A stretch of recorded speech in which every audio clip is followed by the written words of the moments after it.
Hey everyone, today I'm diving into the PS5 Pro to see if it's worth the upgrade. The original PS5 has been a hit, no doubt, but the Pro promises even more power and features. So let's break it down. First up, the design. The PS5 Pro keeps that futuristic look but adds a bit more bulk.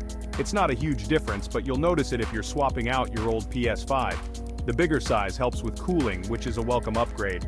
Now, let's talk performance. The PS5 Pro boasts a beefed-up GPU and CPU, translating to faster load times and smoother gameplay.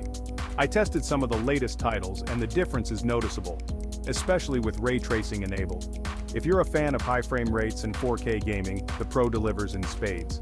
One of the standout features is the improved VR support. The PS5 Pro is designed to work seamlessly with the upcoming PSVR 2, offering a more immersive experience.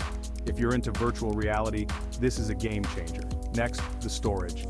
The Pro comes with a larger SSD, which means more space for your games and faster access times. The PS5 Pro is definitely on the higher end, so it's an investment. However, if you're looking for the best possible gaming experience, it's worth considering. If you're a hardcore gamer or someone who always wants the latest and greatest, the PS5 Pro is a solid upgrade. In conclusion, the PS5 Pro offers significant improvements in performance, design, and features.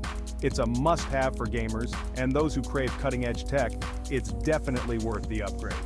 Thank you for watching. If you found this review helpful, make sure to like, subscribe, and hit that bell icon for more tech reviews. Catch you in the next one.